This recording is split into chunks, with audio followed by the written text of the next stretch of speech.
എല്ലാ പ്രിയപ്പെട്ട കുഞ്ഞുങ്ങൾക്കും +1 സുവോളജി ക്ലാസ്സിലേക്ക് സ്വാഗതം. കഴിഞ്ഞ ക്ലാസ്സിൽ നാം എന്തൊക്കെ കാര്യങ്ങളാണ് പഠിച്ചത്? We were studying about the characteristic features of various groups of animals and their classification. ജന്തുക്കളുടെ വർഗീകരണത്തെക്കുറിച്ചും അവയുടെ സവിശേഷതകളെക്കുറിച്ചുമാണ് കഴിഞ്ഞ ക്ലാസ്സുകളിൽ നാം പഠിച്ചത്. ചെറിയ ക്ലാസ്സിൽ നിങ്ങൾ ഏകകോശ ജീവികളെക്കുറിച്ചും ബഹുകോശ ജീവികളെക്കുറിച്ചും പഠിച്ചിട്ടുണ്ടാകും. In the lower classes, you might have learned about unicellular organisms as well as multicellular organisms. What are unicellular organisms? Organisms having a single cell are referred to as unicellular organisms. ഒരൊറ്റ കോശം മാത്രമുള്ള ജീവികളെയാണ് നാം ഏകകോശ ജീവികളെന്ന് വിളിക്കുന്നത്.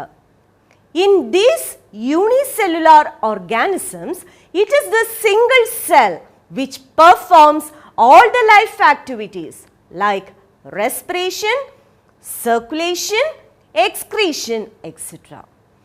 ഏകകോശ ജീവികളിൽ ഈ ഒരൊറ്റ കോശമാണ് എല്ലാ ജീവൽ പ്രവർത്തനങ്ങളും നിർവഹിക്കുന്നത്. What are multicellular organisms? Organisms which are composed of many cells. ഒന്നിലധികം കോശങ്ങൾ കൊണ്ട് ശരീരം നിർമ്മിക്കപ്പെട്ടിട്ടുള്ള ജീവികളെയാണ് നാം ബഹുകോശ ജീവികളെന്ന് വിളിക്കുന്നത്. Do all organisms have the same structural organization? ഒരേ ഘടനയാണോ എല്ലാ ജീവജാലങ്ങളിലും ഉള്ളത്? Does all organisms perform their functions in the same way? ഒരേപോലെയാണോ എല്ലാ ജീവജാലങ്ങളും അവയുടെ ധർമ്മം നിർവഹിക്കുന്നത്? എല്ലാ ജീവജാലങ്ങളും ഒരുപോലെയുള്ള കോശങ്ങൾ കൊണ്ടാണോ നിർമ്മിക്കപ്പെട്ടിട്ടുള്ളത്? Is the body of all organisms made up of the same type of cells? Let us try to find out the answers for these questions from this chapter named Structural Organization in Animals. In the case of multicellular organisms, the cells get grouped together to perform a specific function. ബഹുകോശ ജീവികളിൽ കോശങ്ങൾ ഒരുമിച്ച് ചേർന്ന് ഒരു പ്രത്യേക ധർമ്മം നിർവഹിക്കാനായിട്ട് adapt ചെയ്യപ്പെടുന്നു. Such groups of cells which perform a common function are referred to as tissues.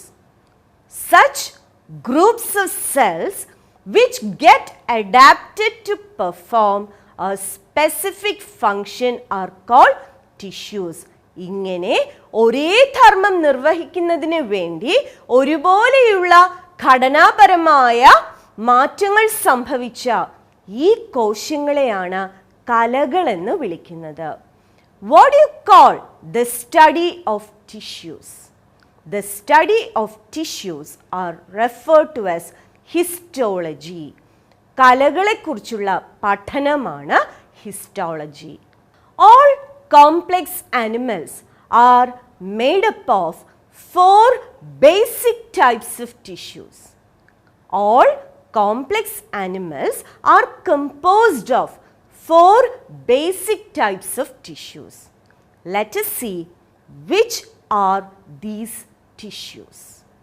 The 4 basic types of tissues are epithelial tissue, connective tissue, muscular tissue and neural tissue. I repeat, the 4 basic types of tissues are epithelial tissue, connective tissue, muscular tissue and nervous tissue or neural tissue. These tissues get organized in a specific form to perform a common function, and these are referred to as organs.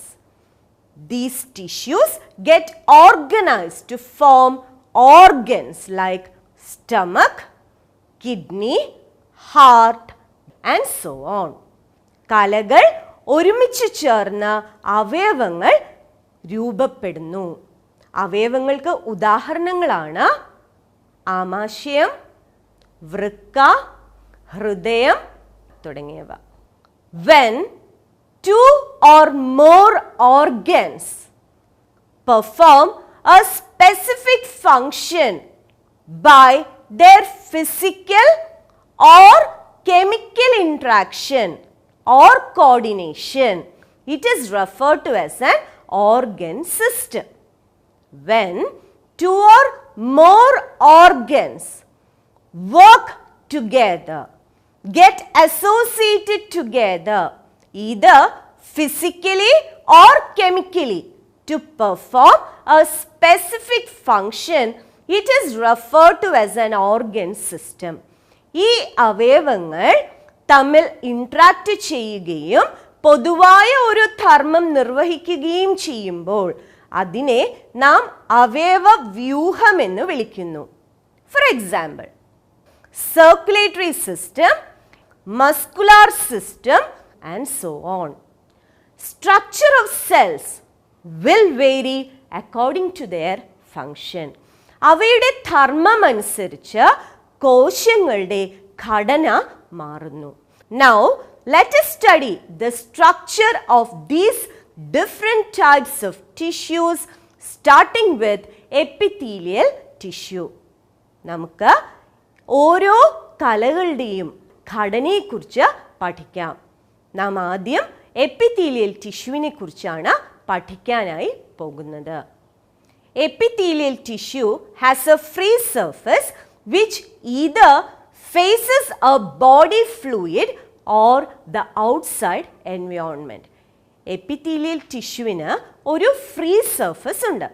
ഈ free surface ഒന്നുകിൽ അതൊരു body ഫ്ലൂയിഡുമായി ബന്ധപ്പെട്ടതായിരിക്കാം, അല്ലെങ്കിൽ അത് ഒരു outside എൻവയോൺമെൻറ്റിനെ face ചെയ്യുന്നത് ആയിരിക്കാം. Epithelial tissues are also referred to as epithelium. Epithelial tissue either lines the body or forms a cover to the body. Cells are compactly packed with very little intercellular space and intercellular matrix. Epithelial കലകളിലെ കോശങ്ങൾ വളരെ compactly packed ആയിട്ടുള്ളവയാണ്. അവയുടെ ഇടയിൽ intercellular matrix അല്ലെങ്കിൽ fluid വളരെ കുറവാണ്. Now moving on to the classification of epithelial tissue. Epithelial tissue is mainly classified into two: simple epithelium and compound epithelium. Simple epithelium in turn is classified into squamous epithelium, columnar epithelium and cuboidal epithelium. Epithelial tissue is classified into two. ഏതൊക്കെയാണ്? Simple epithelium, compound epithelium. Simple എപ്പിത്തീലിയത്തിനെ വീണ്ടും divide ചെയ്തിട്ടുണ്ട്. ഏതൊക്കെയായിട്ട്? Squamous epithelium, columnar epithelium and cuboidal epithelium. എന്താണ് simple epithelium? ഒരു single layer of cells ഉള്ള എപ്പിത്തീലിയമാണ് simple epithelium. What is simple epithelium? An epithelium which has got just a single layer of cells. ഒരൊറ്റ layer കോശങ്ങളുള്ള എപ്പിത്തീലിയമാണ് simple epithelium. Simple epithelium functions as a lining of body cavities, ducts and tubes. How do you classify the simple epithelium? How do you classify simple epithelium? As told earlier, simple epithelium is classified into squamous epithelium, columnar epithelium and cuboidal epithelium. നമുക്ക് ആദ്യം squamous epithelium എന്താണെന്ന് നോക്കാം. Squamous epithelium is made up of a single layer of flattened cells with irregular boundaries. Simple epithelium is found in the walls of blood vessels, air sacs of lungs, etc. Squamous epithelium is found in the walls of blood vessels, air sacs of lungs, etc. What is the function of squamous epithelium? Squamous epithelium forms a diffusion boundary. What is diffusion? Diffusion is the process of movement of substances from a region of higher concentration to a region of lower concentration. It forms a diffusion boundary. The second type of simple epithelium is cuboidal epithelium. As the name shows, this epithelium is composed of a single layer of cube-like cells. Hence the name cuboidal epithelium. Cube-like cells കൊണ്ട് നിർമ്മിക്കപ്പെട്ടിട്ടുള്ളത് കൊണ്ടാണ് ഇവയെ cuboidal epithelium എന്ന് വിളിക്കുന്നത്. It is seen in ducts of glands and tubular parts of nephrons in kidneys. What is the function of cuboidal epithelium? It helps in secretion as well as absorption. Cuboidal epithelium has got two main functions. They are secretion and absorption. What is special to the epithelium of proximal convoluted tubule or PCT of nephron in kidney? വൃക്കയിലെ proximal convoluted ട്യൂബ്യൂളിൽ കാണുന്ന എപ്പിത്തീലിയത്തിൻ്റെ പ്രത്യേകത എന്താണ്? It has got microvilli on its free surface. അതിൻ്റെ free സർഫസിൽ microvilli ഉണ്ട്. And what you call such an epithelium with microvilli at its free surface? അതിൻ്റെ ഫ്രീ സർഫസിൽ മൈക്രോവില്ലയുള്ള ഈ എപ്പിത്തീലിയത്തെ എന്ത് പേരിലാണ് അറിയപ്പെടുക? It is referred to as brush bordered epithelium. ഈ എപ്പിത്തീലിയത്തെ വിളിക്കുന്ന പേരാണ് brush bordered epithelium. Next is columnar epithelium. Columnar epithelium is composed of a single layer of tall and slender cells. Where do you find this epithelium? They are seen in the lining of the stomach and intestine. Columnar epithelium is found in the lining of stomach and intestine. Structural modifications of simple epithelia. Sometimes the cuboidal or columnar epithelium bears cilia on their free surface. ചില സന്ദർഭങ്ങളിൽ ഈ cuboidal epithelium അല്ലെങ്കിൽ columnar എപ്പിത്തീലിയത്തിൻ്റെ free സർഫസിൽ സീലിയയുള്ളതായി കാണപ്പെടുന്നു. And such a type of epithelium is said to be ciliated epithelium. ഈ എപ്പിത്തീലിയത്തിനെ വിളിക്കുന്ന പേരാണ് ciliated epithelium. They are mainly seen in the inner surface of hollow organs like bronchioles and fallopian tubes. They are mainly seen in the inner surface of hollow organs like bronchioles and fallopian tubes. What is the function of ciliated epithelium? The function of ciliated epithelium is to move particles or mucus in a specific direction over the epithelium. The function is to move particles or mucus in a specific direction over the epithelium. The next specialized type of epithelium is glandular epithelium. Sometimes the cuboidal or columnar epithelial cells get specialized for secretion. ചില അവസരങ്ങളിൽ ഈ cuboidal epithelium അല്ലെങ്കിൽ columnar epithelium രൂപമാറ്റം സംഭവിച്ച secretory cells ആയി മാറുന്നു. Such an epithelium is referred to as glandular epithelium. ഈ എപ്പിത്തീലിയത്തെ വിളിക്കുന്ന പേരാണ് glandular epithelium. And as the name shows, their main function is secretion.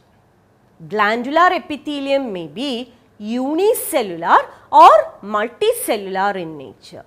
Unicellular glandular epithelium. It consists of an isolated glandular cell. For example, goblet cells seen in association with our alimentary canal. It is secretory in function and it secretes mucus. Goblet cells mucus ആണ് produce ചെയ്യുന്നത്. Goblet cells unicellular glandular എപ്പിത്തീലിയത്തിന് ഉദാഹരണമാണ്. Multicellular glandular epithelium. These are made up of many cells. ധാരാളം secretory cells ഒന്നിച്ചു ചേർന്ന് ഉണ്ടായിട്ടുള്ളതാണ് multicellular glandular epithelium. For example, salivary glands, pancreatic glands. Based on the type of secretion, the glands are of two types: exocrine gland and endocrine gland. What do you mean by exocrine gland or ducted gland? Exocrine gland അഥവാ ducted gland അവയുടെ secretions ഒരു കുഴലിലൂടെയാണ് കൊണ്ടുപോകുന്നത്. Exocrine glands have got ducts or tubes to carry their secretion from the region of their production to the site of their action. ഇവയുടെ സ്രവങ്ങൾ എവിടെയാണോ ഉൽപ്പാദിപ്പിക്കപ്പെടുന്നത് അവിടെ നിന്ന് എവിടെയാണോ ഇത് പ്രവർത്തിക്കുന്നത് അവിടേക്ക് കൊണ്ടുപോകുന്നത് കുഴലുകളാണ്. ഈ ഗ്ലാൻസിന്റെ സ്രവങ്ങൾ ഒരു ഭാഗത്ത് നിന്ന് മറ്റൊരു ഭാഗത്തേക്ക് എത്തിക്കുന്നത്. Examples include salivary glands, liver, etc. Secretions of exocrine glands include saliva, mucus, earwax, oil, milk, digestive enzymes, etc. Endocrine glands, or they are referred to as ductless glands. ഇവയ്ക്ക് കുഴലുകൾ ഇല്ല. Endocrine glands do not have ducts to carry their secretion. The secretion of endocrine glands are referred to as hormones. Hormones are released into the blood, which will carry them to various parts of the body. Endocrine glandsന് കുഴലുകളൊന്നും തന്നെയില്ല. അവയുടെ സ്രവങ്ങളെയാണ് hormones എന്ന് വിളിക്കുന്നത്. ഈ ഹോർമോൺസിനെ രക്തത്തിലോട്ട് ഒഴുക്കി വിടുകയാണ് ചെയ്യുന്നത്. രക്തത്തിലൂടെ ഇത് ശരീരത്തിൻ്റെ വിവിധ ഭാഗങ്ങളിലേക്ക് എത്തിച്ചേരുന്നു. Examples for endocrine glands: pituitary gland, adrenal gland, testis, ovary, and so on. Compound epithelium. എന്താണ് compound epithelium? It is a type of epithelium which is made up of many layers of cells. ഒരുപാട് layer കോശങ്ങൾ കൊണ്ട് നിർമ്മിക്കപ്പെട്ടിട്ടുള്ള എപ്പിത്തീലിയമാണ് compound epithelium. It does not have a role in secretion or absorption.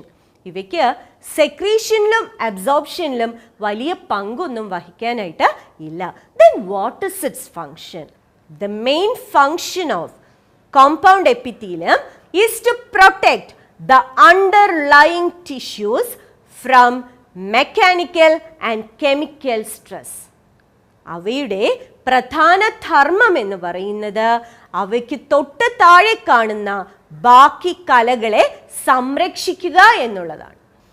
They are seen covering the dry surface of the skin, moist surface of the buccal cavity, pharynx, inner lining of ducts of salivary glands and pancreas. Cell junctions. inner tissue like epithelium, where there is very little intercellular matrix, the cells are held together by structures called cell junctions. Intercellular matrix വളരെ കുറവായ epithelial കലകൾ പോലെയുള്ള കലകളിൽ അടുത്തടുത്ത് കാണുന്ന കോശങ്ങളെ തമ്മിൽ ചേർത്ത് നിർത്തുന്ന ചില സ്ട്രക്ചേഴ്സ് ആണ് cell junctions. Cell junctions form the structural and functional link between adjacent cells. Cell junctions form the structural and functional link between adjacent cells. Types of cell junctions. Cell junctions are of three types. They are tight junctions, adhering junctions, and gap junctions. Cell junctions മൂന്ന് തരമാണ്. Tight junctions, adhering junctions, and gap junctions. First we'll study about tight junctions. എന്താണ് tight junction? Tight junctions help to prevent leakage of substance across cells. കോശങ്ങളിൽ നിന്നുള്ള പദാർത്ഥങ്ങളുടെ leakage തടയുന്ന junctions ആണ് tight junctions. കോശങ്ങളിൽ നിന്നുള്ള പദാർത്ഥങ്ങളുടെ leakage തടയുന്ന സെൽ ജംഗ്ഷൻസ് ആണ് tight junctions. Adhering junctions അടുത്തടുത്തുള്ള കോശങ്ങളെ ചേർത്ത് നിർത്തുന്ന ജംഗ്ഷൻസ് ആണ് adhering junctions. Or they help in cementing neighboring cells together. അടുത്തടുത്ത് കാണുന്ന കോശങ്ങളെ ഒട്ടിച്ചു ചേർത്ത് നിർത്താൻ സഹായിക്കുന്ന സെൽ ജംഗ്ഷൻസ് ആണ് adhering junctions. They help to hold neighboring cells together. Gap junctions. They help in the communication between adjacent cells. അടുത്തടുത്ത കോശങ്ങൾ തമ്മിലുള്ള കമ്മ്യൂണിക്കേഷൻ സാധ്യമാക്കുന്നത് ഗ്യാപ്പ് ജംഗ്ഷൻസ് ആണ്. There will be a close association of cytoplasm of adjacent cells.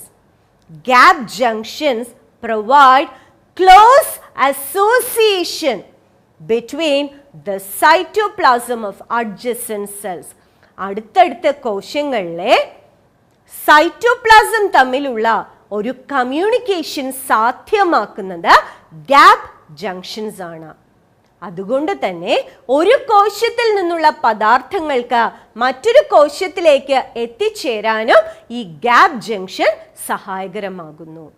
They help in transport of materials from one cell to another.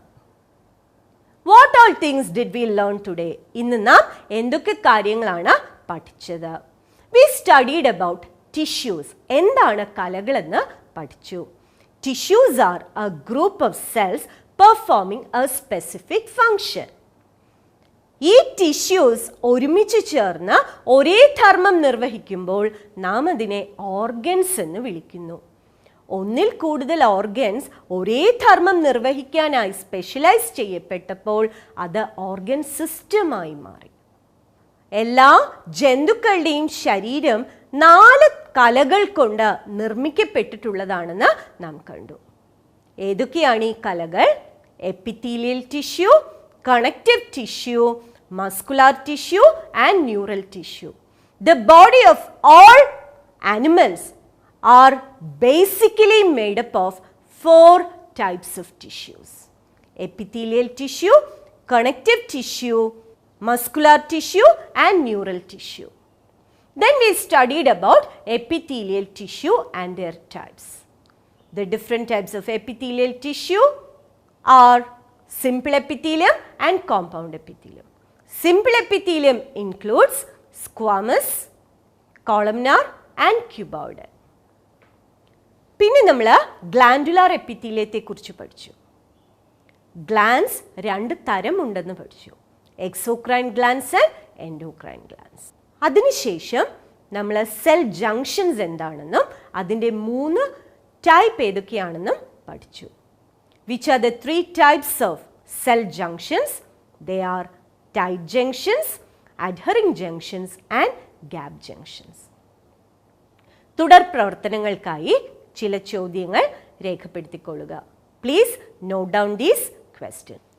First question, prepare a chart showing the different types of epithelial tissues with diagrams. Prepare a chart showing the different types of epithelial tissues with diagrams. Second question, why are certain epithelium called ciliated epithelium? Why are certain epithelium called ciliated epithelium? Third question, mention the significance of tight junctions. Mention the significance of tight junctions. ഈ ചോദ്യങ്ങൾക്കുള്ള ഉത്തരം നിങ്ങളുടെ അധ്യാപകരുടെ സഹായത്തോടെ പൂർത്തിയാക്കേണ്ടതാണ്. എന്തെങ്കിലും സംശയമുണ്ടെങ്കിൽ അത് നിങ്ങളുടെ അധ്യാപകരെ സമീപിച്ച് ദൂരീകരിക്കാവുന്നതാണ്. വീണ്ടും ഒരു പുതിയ ടോപ്പിക്കുമായി നിങ്ങളെ കണ്ടുമുട്ടുന്നത് വരെ എല്ലാവർക്കും നന്ദി, നമസ്കാരം.